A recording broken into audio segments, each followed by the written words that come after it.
Good morning, Bruce. Lovely to be talking to you again today.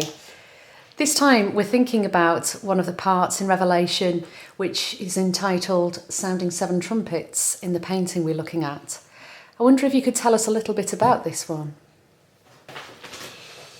Yes, well, good morning, Becky. Good to be here and good to be having another conversation about this wonderful book of Revelation. Trumpets. That picture that we're talking about, the sounding of the seven trumpets, of course, comes in the early verses of chapter 8 of Revelation. And it's seven trumpets. We're not going to be talking about all seven trumpet calls today, picking out some of the key items. But of course, trumpets have a particular significance and a correspondence, as we say. And of course, the seven trumpets have been preceded by the seven seals and preceded by the seven letters to the seven churches. So we have groups of seven, and there are two more groups of seven which come subsequently in the book of Revelation, the bowls and so on. Now, seven always carries with it the meaning of what is full and complete. So these are stages in this whole cycle of opening up, this apocalyptic process. In English, the revealing of what is within us, which this last book in the Bible is talking about. So we're moving from having been, as it were, poked in the back or in the ribs with the messages to the churches, reminding us that there are good parts and bad parts in all of us. We move on to the seals, where things are opened up and we're able to see things that are going on inside us, good and not so good. But now we come to the trumpets. And just imagine in your mind now and hear the strident trumpet call. But a trumpet call, what does a trumpet do? Well, it wakes you up. Unless it's muted in a musical setting. But when a trumpet or a bugler blows a trumpet, it makes you pay attention. So that general correspondence is what's going on here. We're being called to pay attention to things deep within our inner spirit, to the inner part of our being. So the seven trumpets are a complete stage, and within those are different parts which we're going to have a look at later in this discussion. Please will you read us the passage from Revelation 8? When the angel opened the seventh seal, there was silence in heaven for about half an hour. And I saw the seven angels who stand before God, and to them were given seven trumpets. Another angel, who had a golden censer, came and stood at the altar. He was given much incense to offer, with the prayers of all the saints, on the golden altar before the throne. The smoke of the incense, together with the prayers of the saints, went up before God from the angel's hand. Then the angel took the censer, filled it with fire from the altar, and hurled it on the earth. And there came peals of thunder and rumblings, flashes of lightning, and an earthquake. The seven angels who had the seven trumpets prepared to sound them. The first angel sounded his trumpet, and there came hail and fire mixed with blood, and it was hurled down upon the earth. A third of the earth was burned up. A third of the trees were burned up, and all the green grass was burned up. The second angel sounded his trumpet, and something like a huge mountain, all ablaze, was thrown into the sea. A third of the sea turned into blood. A third of the living creatures in the sea died, and a third of the ships were destroyed. The third angel sounded his trumpet, and a great star, blazing like a torch, fell from the sky on a third of the rivers and on the springs of water. The name of the star is Wormwood. a third of the waters turned bitter, and many people died from the waters that had become bitter. The fourth angel sounded his trumpet, and a third of the sun was struck, a third of the moon, and a third of the sun, so that a third of them turned dark. A third of the day was without light, and also a third of the night. As I watched, I heard an eagle that was flying in mid-air call out in a loud voice, "Woe, woe, woe to the inhabitants of the earth, because of the trumpet blast about to be sounded by the other three angels." We see in this illustration of this text a lovely picture of angels with their bugles, and the one at the top actually blowing the bugle. And just think, it comes to mind, the military scenario, which is where trumpets have been used for this purpose, to call the men to action, to alert them to certain times of the day, to prepare them for what they have to do. And the trumpet sound can very quickly do that, far better than a human voice. It's got a stridency about it. You have to pay attention. You can't just sit back and let life go on. So that's suggesting that we're becoming alert to something that really does need dealing with within us. It's a call to action, we might say, where we might have been becoming aware of things before, but really not doing much about them. So a sense of, I need to deal with this. This is affecting my life. This is affecting the lives of my loved ones. This is affecting the lives of my colleagues and friends. And so we really are being called by the Lord to make changes in our lives, changes which He will help us with. Can you give us an example of the sort of thing we might be talking about? What sort of thing might a person be needing to change or wanting to change? Well, let's think of something that quite commonly affects us, where we know that a lot of our attention and energy goes into getting things to suit ourselves. It could even be, let's say, in family life, where maybe we maneuver our partners or our family to just do things the way we want them done. It's not necessarily terribly evil, although if unchecked, then it can lead us to create an atmosphere where others are not free to have a voice. So we're dominating them. So we need to then start thinking about that and working out, well, what is it I can let go?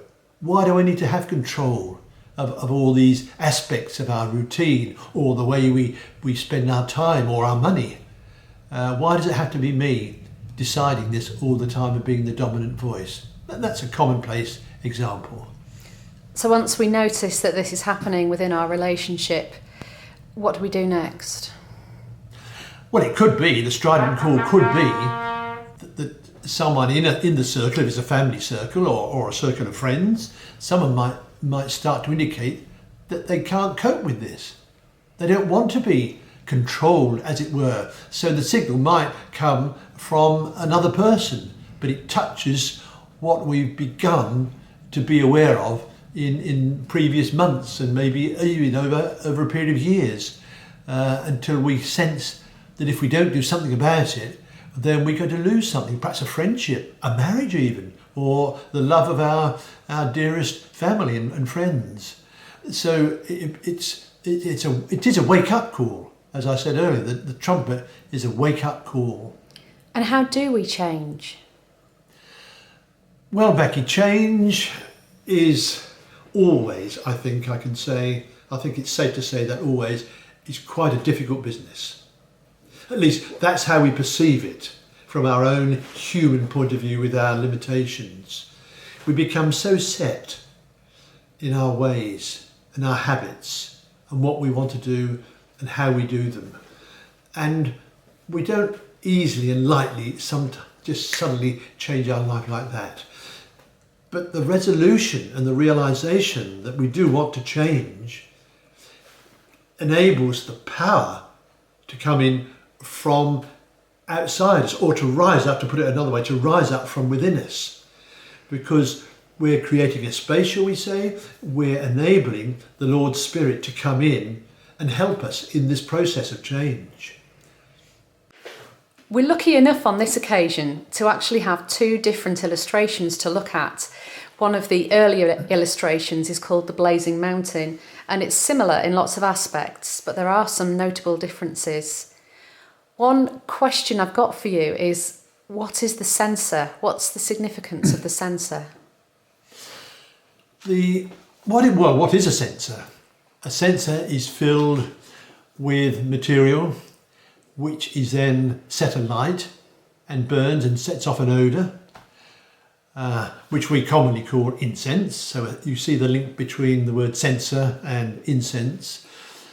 And of course the children of Israel were commanded to use incense in their worship, both when they were in the wilderness and then subsequently when the temple had been built in Jerusalem. And of course the Christian church has taken that over.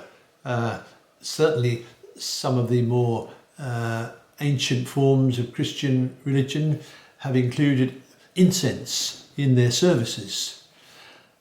And incense creates the feeling of something rising up, being offered. Both the beautiful smell of the incense and of the smoke that rises up. And you'll remember that right at the beginning of the chapter 8, in those first few verses, there was an angel who had a golden censer, and he stood at the altar and waved it, and the prayers of the saints went up to God. And then this is rather intriguing little episode where the angel takes the censer, and I'm just glancing back at my text, filled it with fire from the altar, and then hurled it on the earth. And there came peals of thunder and rumblings and an earthquake and so on, lightning. And it indicates to me that something dramatic was going to happen. It's a little bit like the trumpets with that very dramatic call, the wake up call. All these dramatic happenings, earthquakes, thunder, lightning, rumblings, are all suggestions that there's an upheaval going on. And the upheaval, of course, is within us. It's symbolising the dramatic states that we go through, the discomfort, the agony, and the sense that things are all being destroyed, which can be very hard for we ordinary human beings to cope with.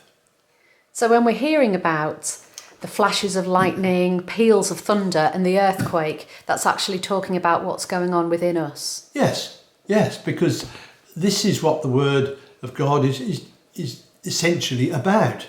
It's talking about how we as human beings are being led by our Creator God to change and to become in His image and likeness, truly in His image and likeness. And in order for us to achieve that, we have to go through dramatic change from being simply natural and bound to material earthly things to being people who are warm and loving and kind and with a heavenly character. And that can't take place without some pain. Now thinking about what actually happens when the angel sounds the trumpet.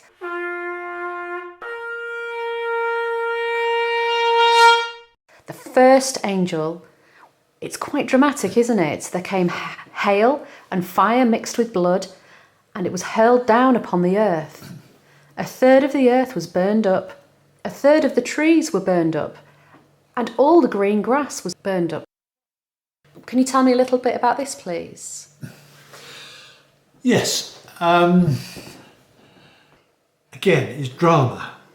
All the trumpets. And in fact, the book of Revelation is full of drama. We've got hail, fire mixed with blood, and hurled upon the earth. So there's that sense of destruction, of things being removed, trees burned up, earth burned up, all the grass burned. And that's speaking about how we have to be purified. Fire, yes, destroys, but it also purifies. And so that again is a repeated theme, and I apologise if I keep saying it, but certain things in us need to be destroyed, as it were, for us to change. The old man has to become a new man. The old person has to become a new person. And that involves a changeover from what we have been to what we are becoming. And then we have the second angel sounds his trumpet, and something like a huge mountain, all ablaze, was thrown into the sea. A third of the sea turned into blood. A third of the living creatures in the sea died, and a third of the ships were destroyed. What can you tell me about this bit? Well, again, more destruction, essentially. A huge mountain. We have these mountainous characteristics in our personality, in our life. Things that are dominating the way we think, the way we behave towards others. And they have to be removed. Do you remember Jesus said to his disciples, if you say, tell this mountain to be removed, then it can be removed. So Jesus is referring to this in the Gospels. And of course there is a third again coming in this second trumpet, as there was in the first trumpet, a third. And the word, the third and three, imply, again, what is full, what is complete. So there is a big change going on.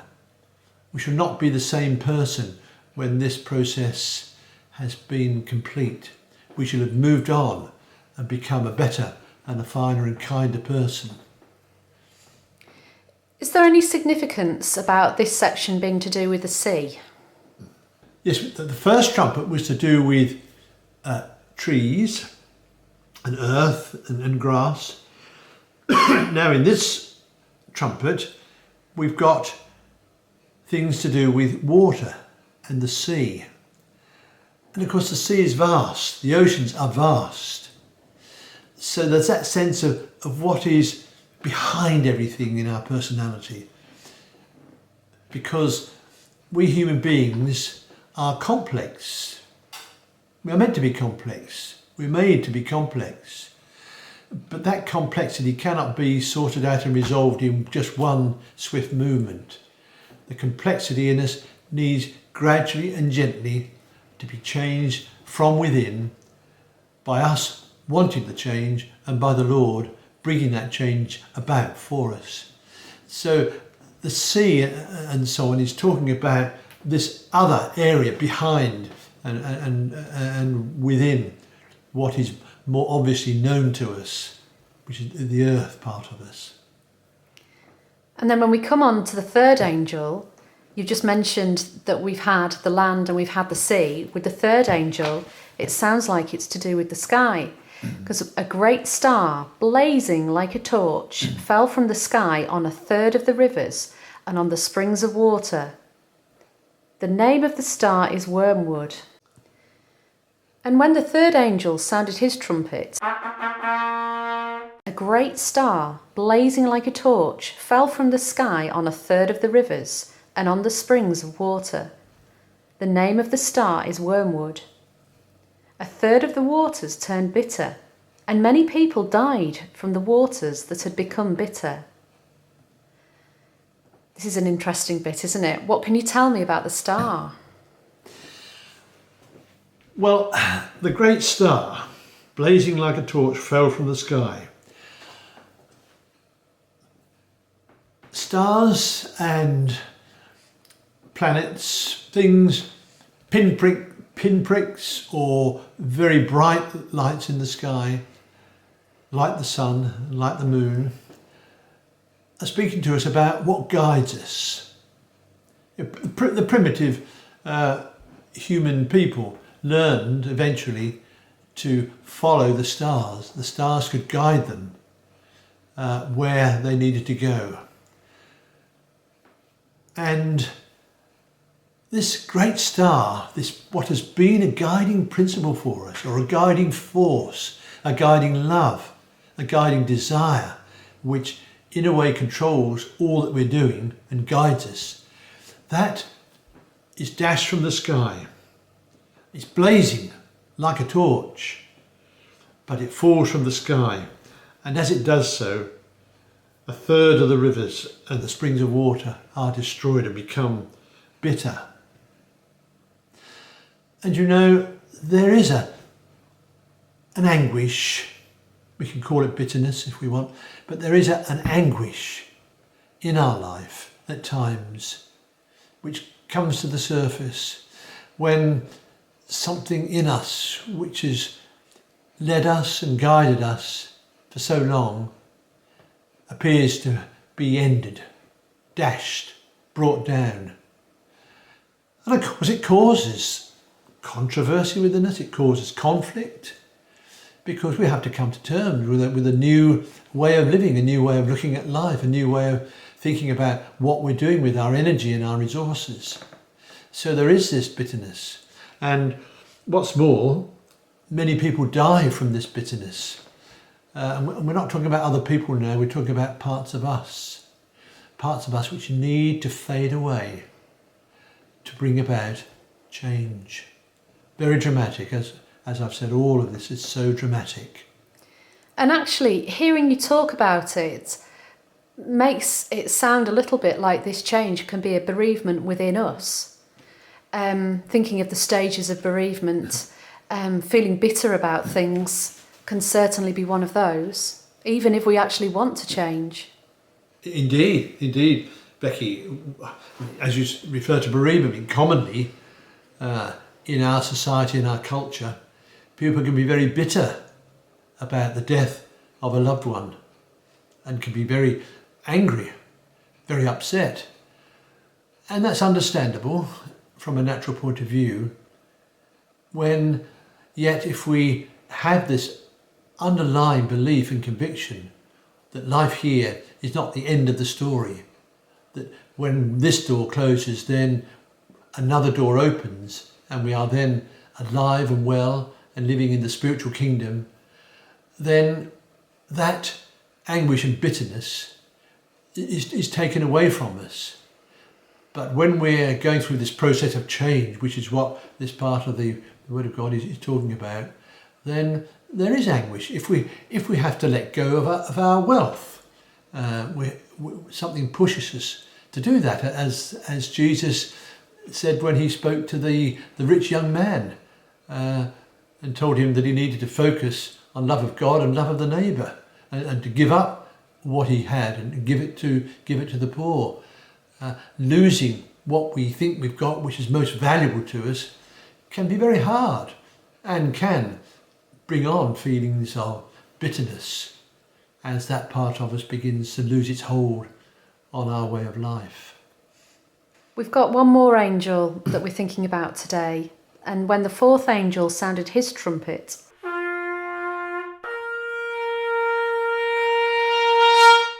a third of the sun was struck, a third of the moon, and a third of the stars, so that a third of them turned dark.